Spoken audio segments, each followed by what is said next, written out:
There's never been a better time to have SiriusXM. With over 140 channels in your vehicle, your all-access trial includes more than ever before to enjoy online, on your phone, or at home. Create your own ad-free personalized stations powered by Pandora. Hear ad-free extra channels and enjoy favorite shows with SiriusXM Video on Demand. What you love is on now.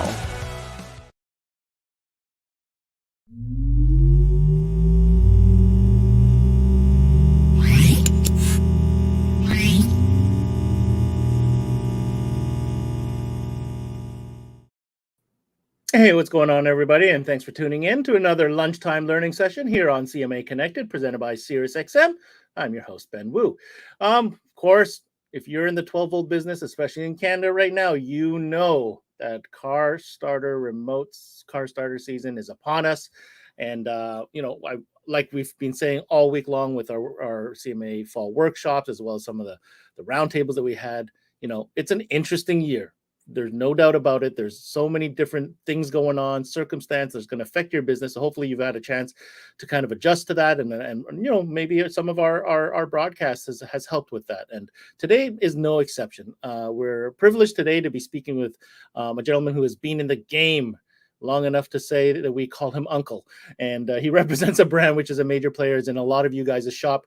And that, of course, is a Fortin. And representing Fortin is none other than Mr. Paul Raymond, who's joining us today from the offices in Montreal. Let's go to JP. How's it going, JP? Hey, very well, Ben. Nice to be back on CMA Connected. It's always great to have you. We lean on you, and I meant that. We call you Uncle, right? Now I'm telling everybody that we do. It's Uncle JP, and that's not, but in any means to age you. It's just out of respect. As long as it's not costing me any child support, I'm good. No. We had a roundtable with all the other manufacturers to talk about some of the key challenges of this year's season, in the remote starter and, for that matter, security side of things. We've had some great training videos on the latest applications that especially that you guys did during our fall workshop last week. But I know that in talking with you, we wanted to take today as a kind of an opportunity to go a little bit deeper onto some of the underlying issues that are happening out there, maybe bring that to light, and hopefully from this dialogue, come up with suggestions or advice maybe that we have for dealers tuning in. What do you think about that, JP? That is very good. That is very good because let's face it, everybody's hearing about the chip crisis. Well, it's more profound than that, to be quite honest. It's every single component that is used for manufacturing electronics. So we're talking about resistors, we're talking about capacitors, regulators, and all these parts are in short supply throughout the world. And of course, what happened was that if you think about it, there were two factors that combined together to bring us to that shortage. Number one, they had to stop the factories during shutdown in early 2020. Well, not only did they stop producing with those factories, but then people staying home create a very high demand for things like video games, new Bluetooth speakers, new phones, new this, new computer, new that. So the demand definitely, was larger than what the supply could be. So that was one of the problems. The second problem now is also shipping. So whether you're talking about the components that I mentioned earlier, or you're talking about a complete piece of product that would come from offshore, there are no containers available. And part of the reason for that there are no containers available is that as a country, and even the US, if we're to include them in this, China buys very little of our product. So they would have to bring back empty containers to be able to fill them up, to bring them back to North America. Well, there's tons of container in just about every port in North America right now. I mean, I saw a picture the other day of the Long Beach port. They don't know where to pile them anymore.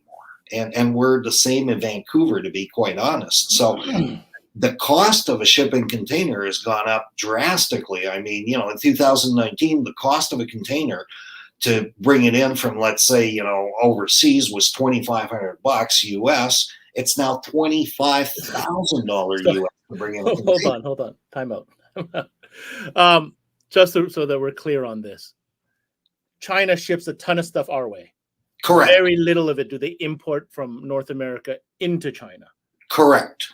So having said that, now all of a sudden we've got this stockpile of the world's largest inventory of containers, like the physical container in North America. You mentioned Cali and Vancouver. And the costs have gone up from how much to how much? $2,500 US. It used to cost in 2019, pre-pandemic, to bring in a container from China to North America. It's now $25,000 US for the same container. 10 times the cost of transport. Correct. Correct. Wow. So that led to higher prices on a lot of goods. And I think that the retailers have seen that from just about every manufacturer. So if you're a retailer out there listening, maybe what you want to do is make sure that you are, raising your prices, because there's no way around it. And trust me, prices, once they've gone up, have a tendency to never come back down again. So again, if you're a retailer, look into making sure that you're making your normal margin, because otherwise you're not going to be able to survive, let alone the fact that your labor may have gone up also, because it's harder to find workers right now in North America, whether you're looking at Canada or the US. I mean, it's hard to find people to work. So they're costing you a little more. So bring your prices up. That's part of, we had talked about how, pricing will be affected, and now you're shedding a little bit more light as to the long-term potential effects of this price hike. This might not be a temporary situation. It might not be temporary. And what's happening right now is that as manufacturers, what you're seeing now is overbid on certain components. So overbid. What is overbid? What is overbid? Let's use numbers for numbers' sakes, right? Let's say if a component was $1 and a manufacturer desperately needs it to manufacture and to save his business, well, he's probably willing to pay $1.10. So he's outbidding what the normal price would be. So again, that puts pressure on component prices. So it means that the prices are going up to manufacture goods as well.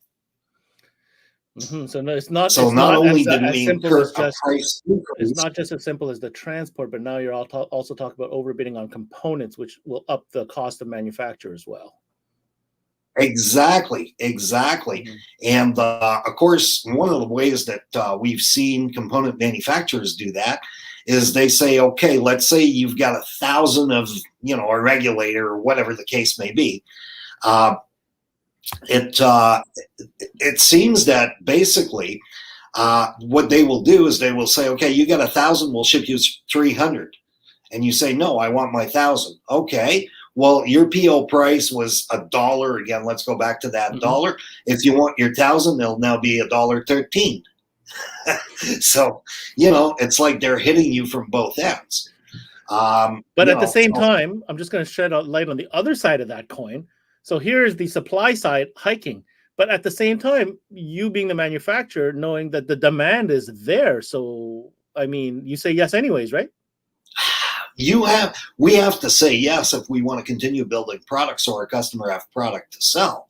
Now, it's not only impacting us. I mean, I think that anybody that's in our industry has seen prices of head units, speakers, security, remote start go up in the last year.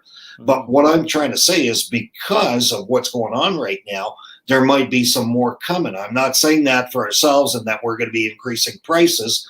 But again, we don't know. We're at the mercy of those, component manufacturers. We're at the mercy of those shipping companies for containers and all this kind of stuff.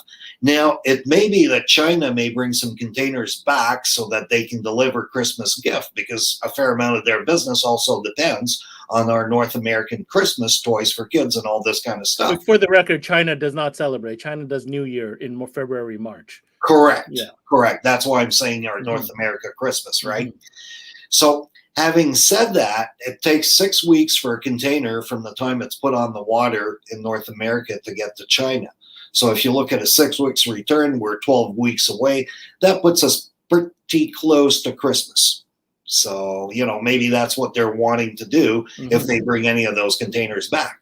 Before you continue, we got lots of comments on this topic. Obviously, it's touching a lot of people. We got Dave Singh from Gemsen chiming in. More online commerce, more incoming shipments, larger ships, longer times to unload, overcapacity at ports mean that containers are scarce. They definitely are. I mean, and of course a container has got a life expectancy as well.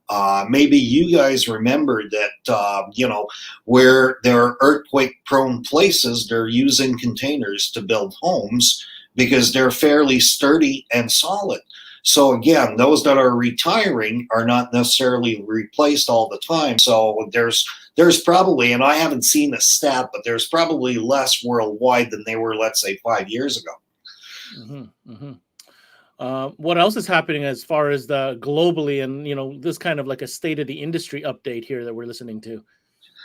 Well, you know what? I think that our industry will survive and will survive strong. One of the things that leads me to believe that is that right now the car manufacturers, because of electronic chip shortage, because of parts, their own parts shortage. I mean, if you need a fender for a vehicle and you don't have it, well, you can't build that particular vehicle, right?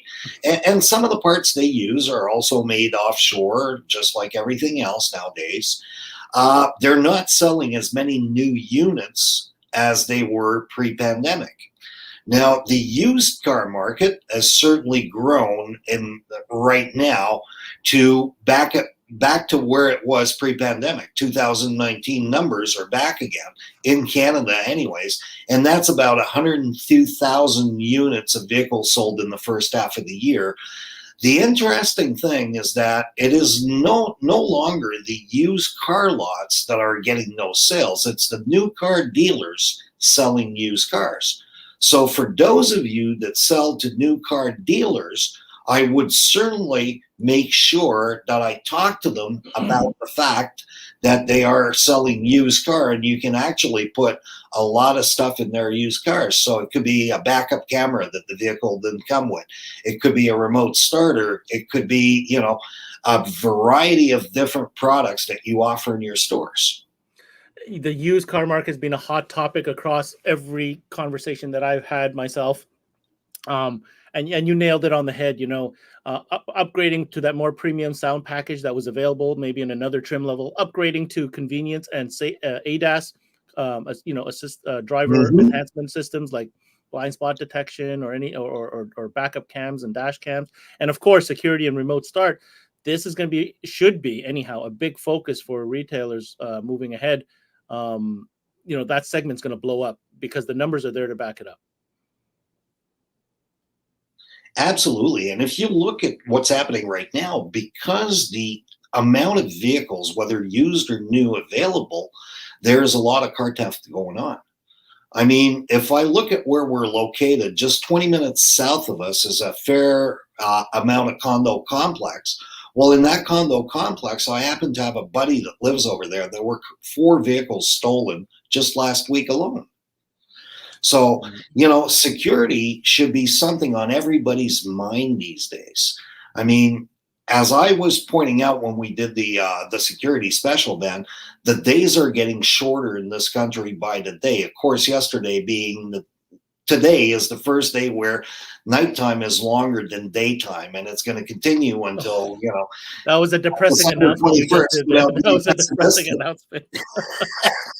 Yeah. Well, it allows thieves to have more time because we know that most of these guys like to operate in the dark.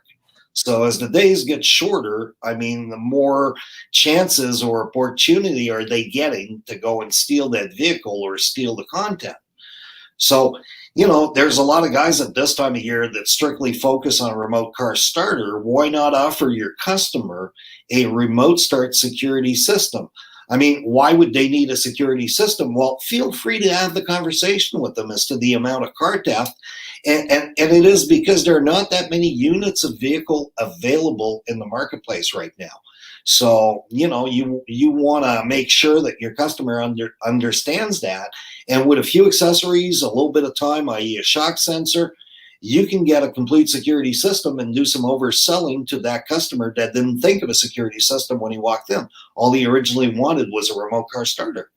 We're definitely going to dive into a couple of the sales strategies that dealers should know. Before we get too far, I got an interesting comment that I think we can talk about before we get into the other stuff.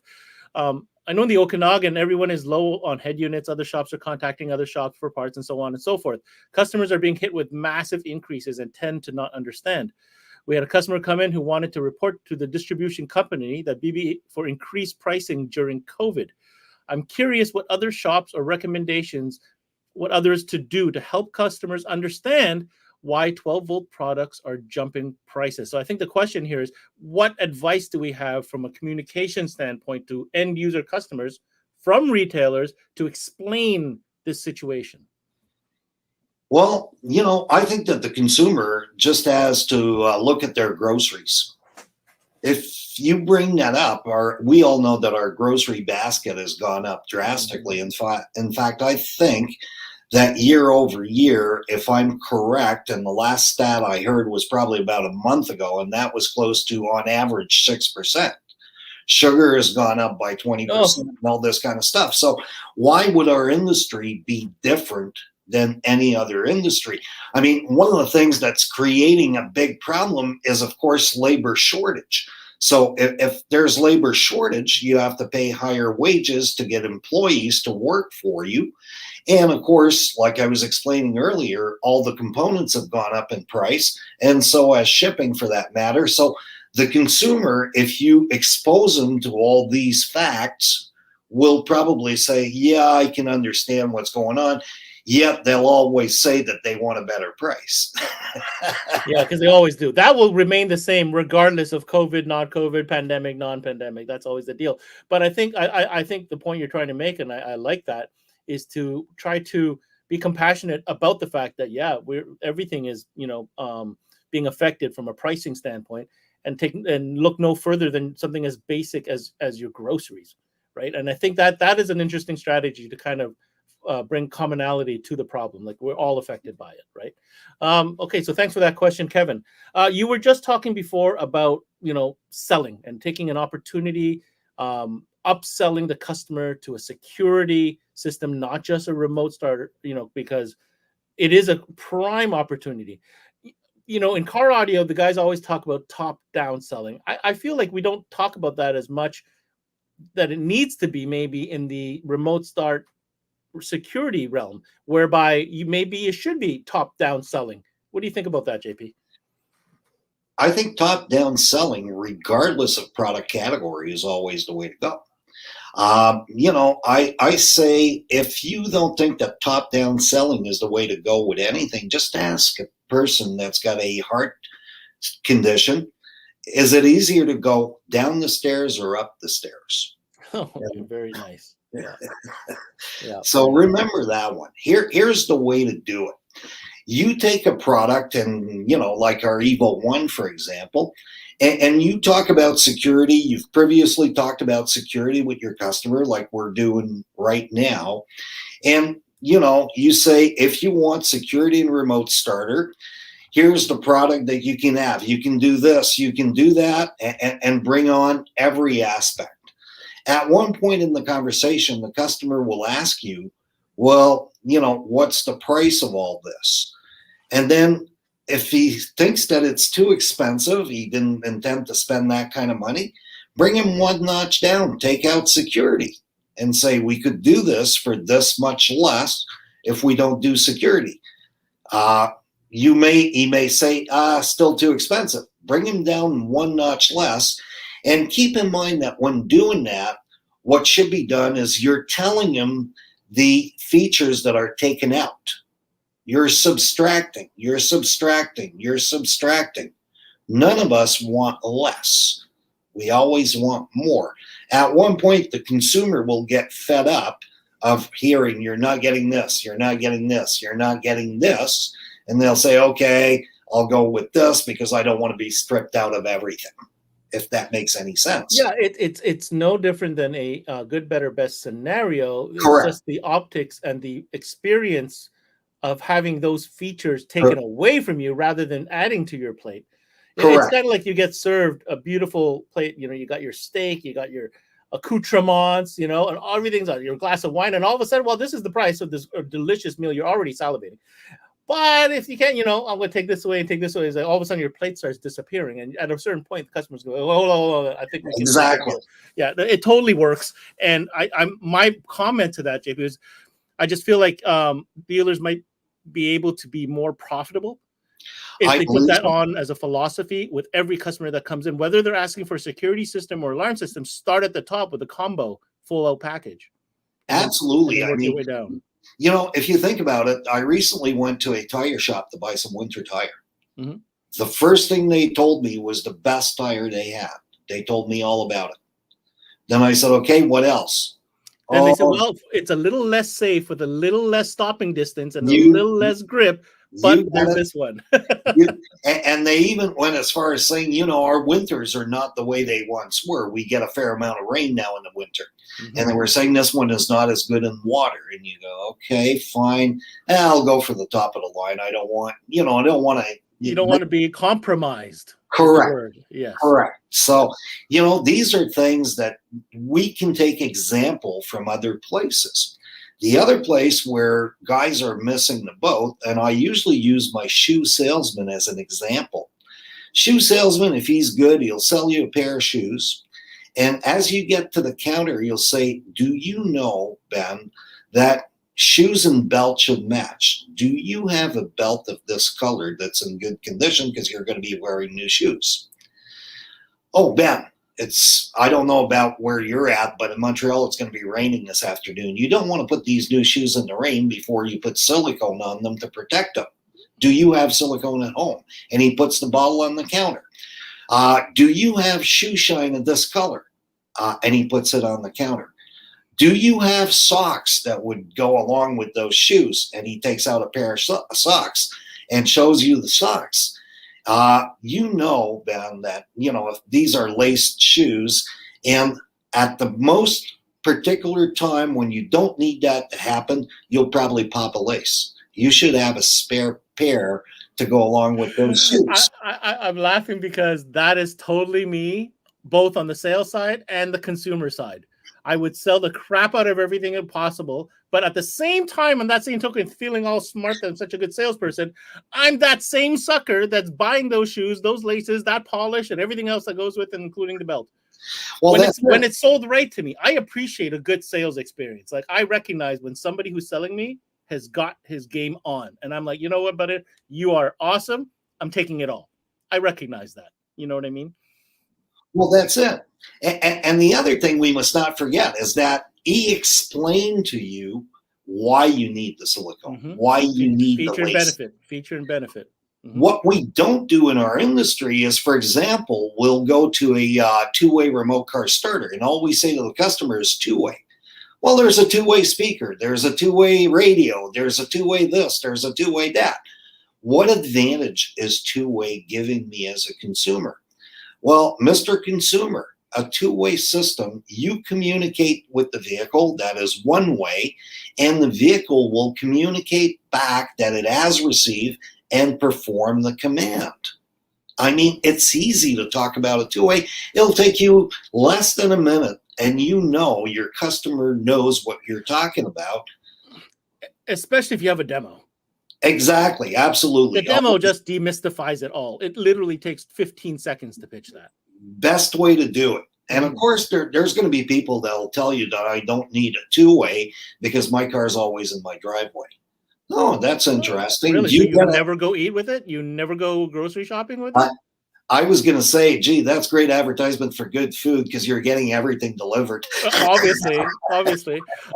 Dave Singh's really in on this conversation. When he's typing this much, it means he's passionate. Check this out. There's a great point. Pay attention to what is happening at the car dealership level. Fully loaded vehicles are what's showing up in the showroom when you can find them. People who don't want to wait are going for the fully jammed vehicles at high prices. That's happening everywhere. Computers, sound systems, everything. We used to be frugal consumers because we had the choice. Yes. Now it's a question of you got to tear that guard down, because if you don't take this one, who knows when you're going to have a shot at another one. Absolutely. And he's 100% right. But if you think about it in the right way, they're going to be shipping stripped vehicle at one point. Oh, yeah, that's coming too. And that's going to be, our heyday, so to speak. That is literally like the best gift wrapped, present that the automakers could give to our industry. Yes. Do you not agree? Yes.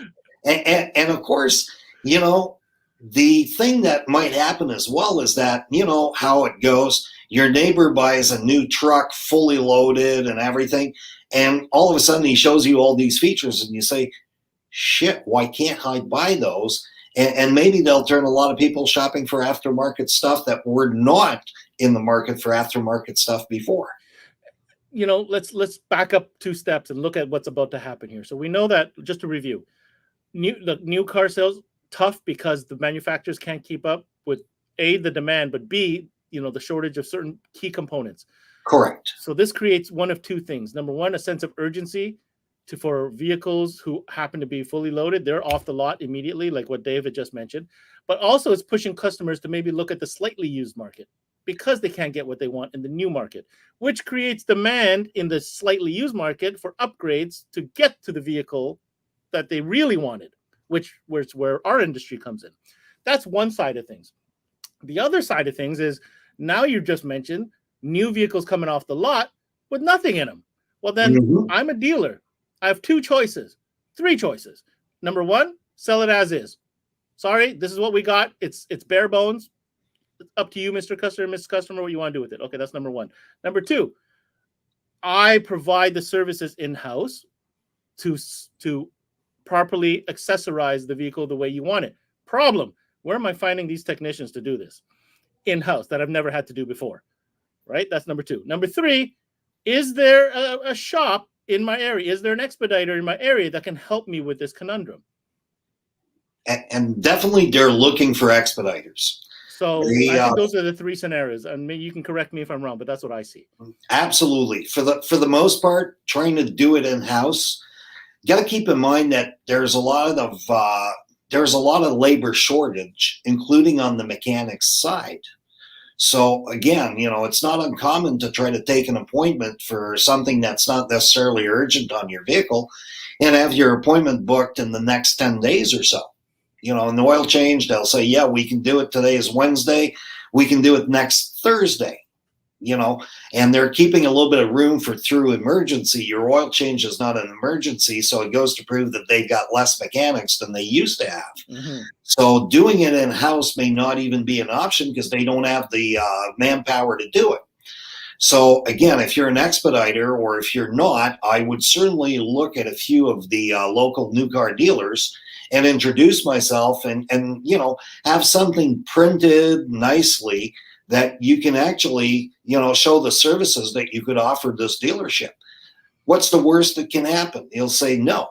No, it's one of 2 things. It's either no or sorry, I already have somebody who came to me and you got beat to it by somebody else, because it's evidently going to happen for sure.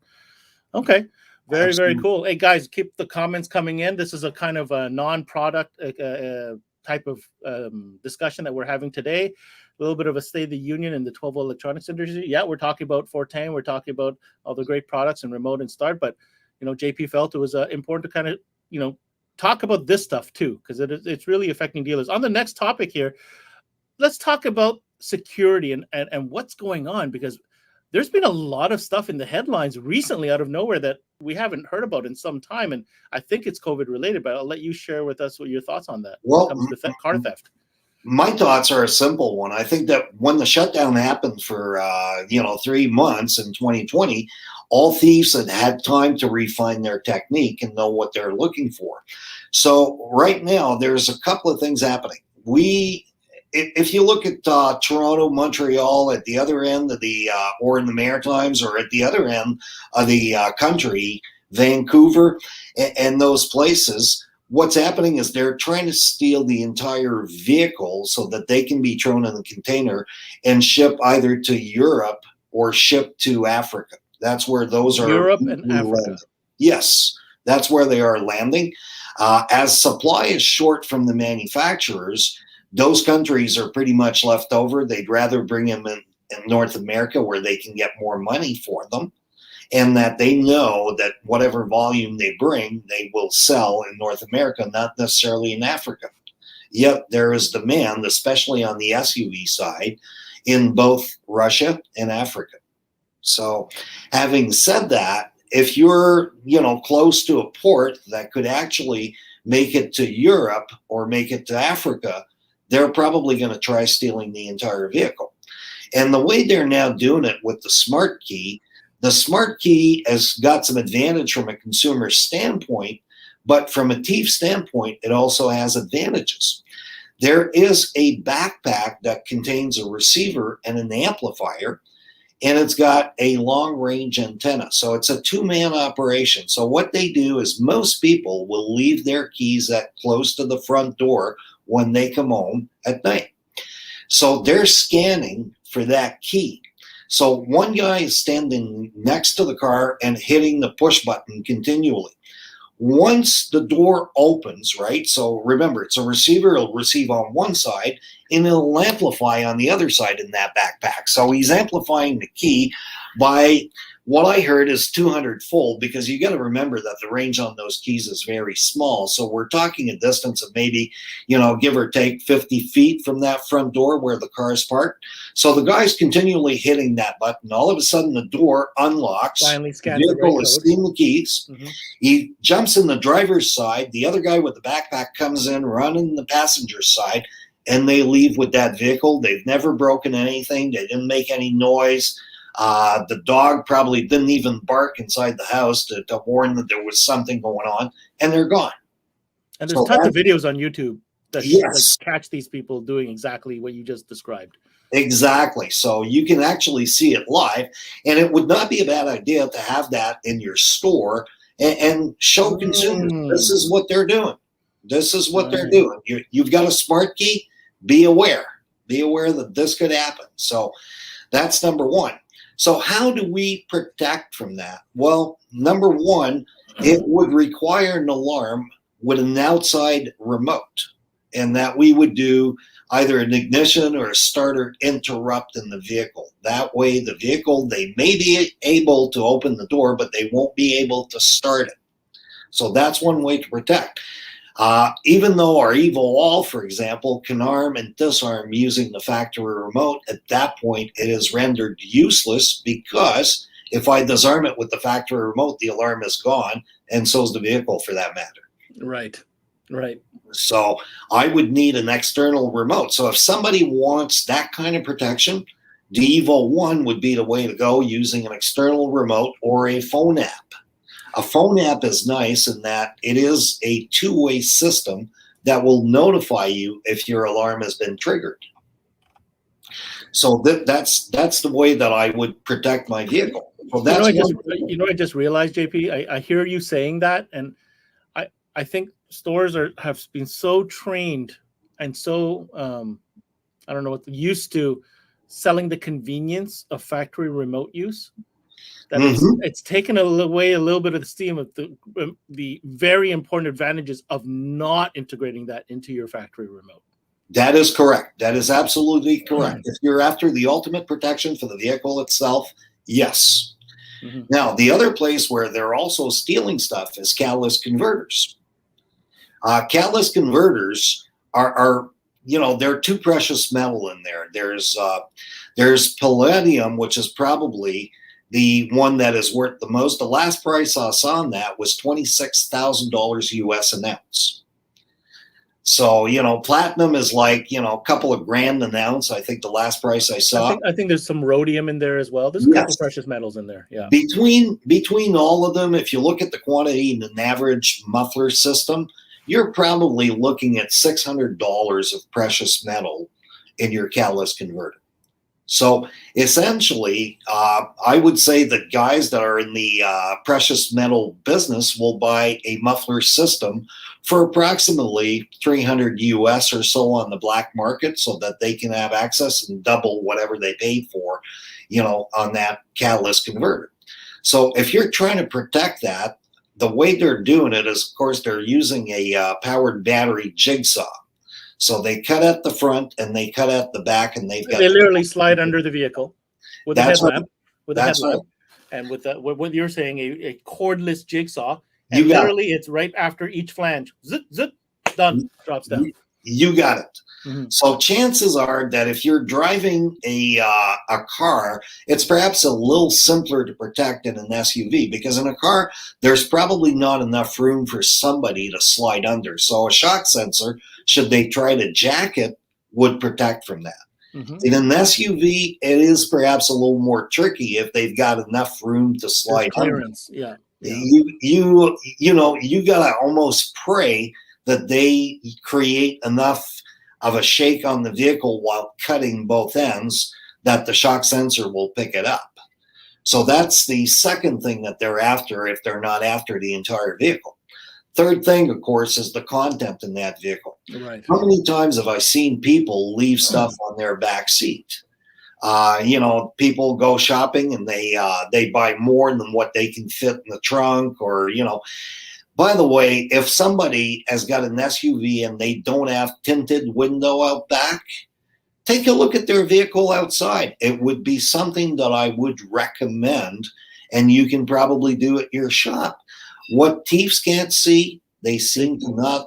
That's right. They don't steal. I mean, it's real easy, real simple. So, again, these are all things where we were talking about upselling earlier on. If you take a look at that vehicle, it's a good practice to go outside and have a look at the customer's vehicle and perhaps give them a compliment on the color or on the model or something. It always makes people happy when you're complimenting them. Honestly, it's the effort, I think, JP, is what it is. When you take the time to say, well, let's go take a look at what we're dealing with, that little gesture, instead of just pointing to a display saying, because that's happened too.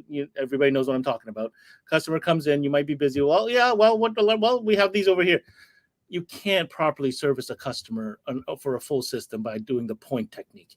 You got to come around, you got to probe them, you got to show them what there is, and that extra step that JP's talking about, going outside, doing a quick look at the vehicle, and there's your opportunity to, upsell other items that your shop may or may not, offer as a service or a product. That's part of the whole delivery system right there.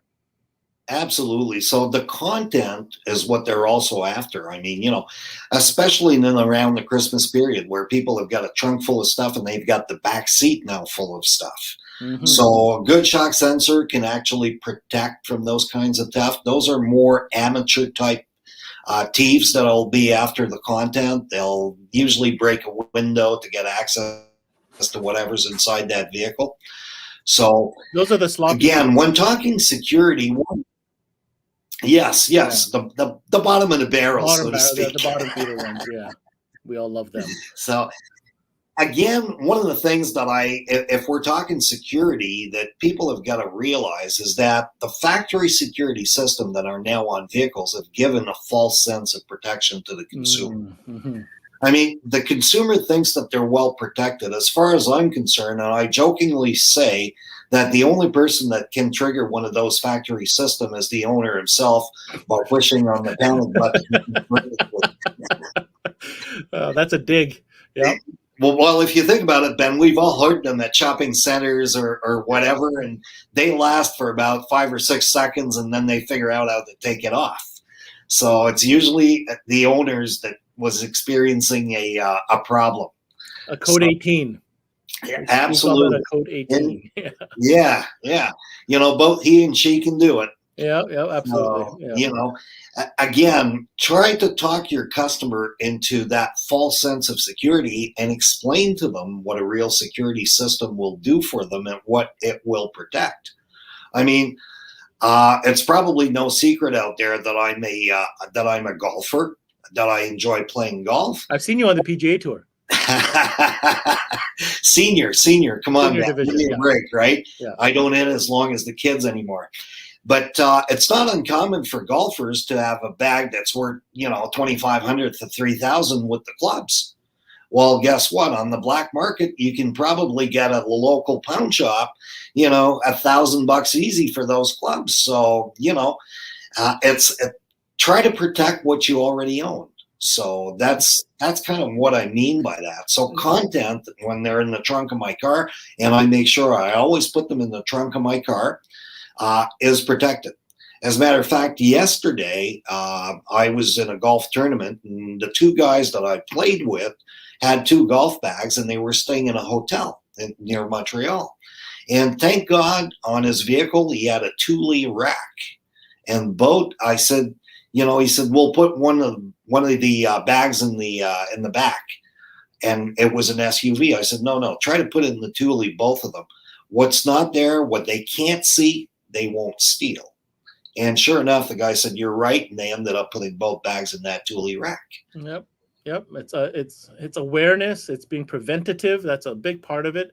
And knowing that, Fortin has the products to be able to offer clientele, that type of added protection, which is not hard to sell, in my opinion. And argue with me if you don't think so. But I think we've just in this one dialogue alone have given you enough tools to, up your selling game and your upselling game. I'm just going to circle back here, JP, to a couple shout outs and comments that came in. I didn't get a chance to show up.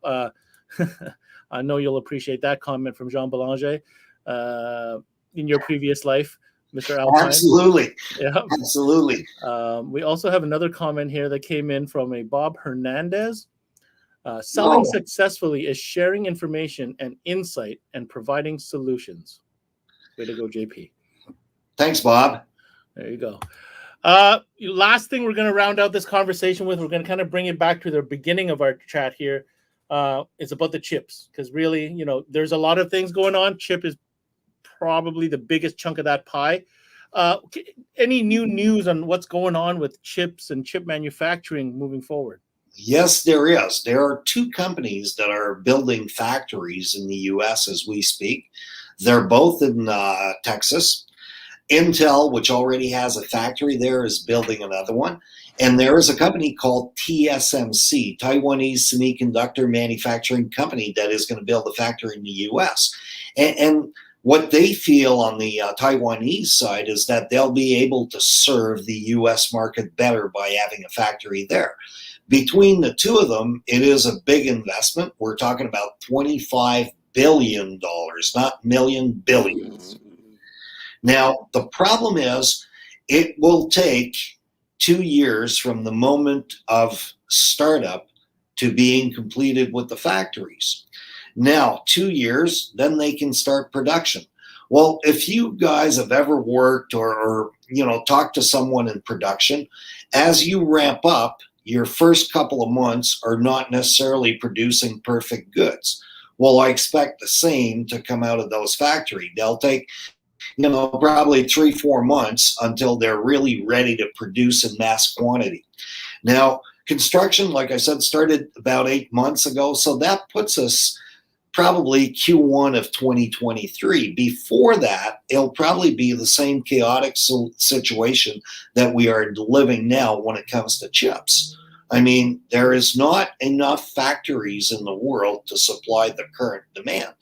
What we have to realize, and maybe your consumers and yourself don't realize this, but the most technologically advanced thing that your consumer own, they might think my computer, my cell phone. No, it is their vehicle. If they have a vehicle that's 5 years old or less, it is the most technologically advanced thing that they own. There's a lot of technology in today's automobile. I mean, that is why they're affected more than we are with the chip problem, because there's a chip for this, there's a chip for that. I mean, if you guys think of the magnetic charging plate in the Taiwanese and Japanese vehicle, well, that in itself uses 3 chips. Wow. Those chips are not available right now. So guess what? You can still charge your phone, but you'll need to use the cord. Imagine that. So, it is very. I mean, it sounds like it's some positive news nonetheless, but realistically will have no bearing on current situation or any near future situation. No, and here's what's happening. I mean, let's say you're a manufacturer of a product X, right? Could be a head unit, could be whatever, and you're using the same chip as a car manufacturer. The overbidding that we were talking about earlier comes from there. They will outbid you to get that chip got to remember that if you're selling, something that's worth $500 and they're selling a car that's going to be worth 50,000, they can afford to outbid you when it comes to that chip. They have the buying power. They have the buying power. Well, that's it, buying power. And at the end of the day, if everything was equal and they were making the same profit margin that a, electronic manufacturer was, they will make dollar-wise a heck of a lot more because the amount is considerably more. So that's how they can start that bidding war with everybody out there. Basic economics taking effect. That's right. That's absolutely right. Listen, JP, we kind of really did a 360 on the whole situation. I on behalf of the industry, appreciate for you taking the time to share this type of insight and information with our listeners. You could have easily come on here and gone through the catalog and talked about features and benefits about your Evo Wall or your Evo One, but instead you decided that this would be more beneficial to the industry. So I want to commend you for that, first and foremost. Okay. My pleasure. But I do want to take this opportunity to remind people to check out forte.ca. I'm going to go ahead and put up the digits here again. They've got, whether you're looking for remote start or remote starter plus security solutions, two-way long-range systems, you name it. They've got the testing unit, great support. These guys do a great job. Canadian product, guys. Canadian product. Just want to plug that in there. Any last word or comment that you'd like to share before we let you go? So, guys, we still have a little ways to go with some of the chaotic situation that we are living in right now. I think that what retailers should look at is a stock in each category for at least 30 days, if not 45, if you can afford it. And should anything happen in the supply chain, well, it'll give you time to turn around and go to plan B. But make sure you've got that plan B, because otherwise, what are you going to do? Mm-hmm. So those are probably the one thing as a retailer that I would look at for myself. Got to have a plan B somewhere just in case plan A falls flat. 45 days if you can afford it. Yes. Got it. Mr. Raymond, thank you so much for your wisdom. My pleasure. Wish you a great day, and I look forward to our future chat together. Good luck on the remote car starter season. All right, Ben, you take care. Take care now. And thanks for listening, all of you. All right. That was Jean-Paul Raymond from Fortin out of their headquarters in Montreal, dropping some wisdom and up-to-date knowledge. Hope you guys enjoyed that. Hey, we're halfway through the week, guys. We still got a couple days before the weekend. We've got a big CMA Live going down tonight. It's DSP Part 2. You don't want to miss that. That's going down at 8 o'clock this evening Eastern. Got some great brands on there that you definitely don't want to miss, including JL. We've got Access. We've got Audison on there. And who am I missing? I want to make sure I got everybody. So for DSP, we've got Access. We've got JL Audio. We've got Audison. We've got Mooseway coming on tonight. And we also have Alpine talking about DSP, part 2 of a 2-part series, all about digital sound processing tonight, 8 p.m. Eastern on CMA Live. We're also back on Friday with another Connected. This time we're going to head unit category. We're going to have Pioneer in the house. We're going to talk about head units with Pioneer Electronics. That's it for this lunchtime learning session. I hope you guys like that. Thank you once again to JP and from Forte, and for those of you who commented. Always do appreciate that. I'll see you on the next one, guys. Thanks for tuning in to CMA Connected, presented by SiriusXM. I'm your host, Ben Wu. Until next time, we connect.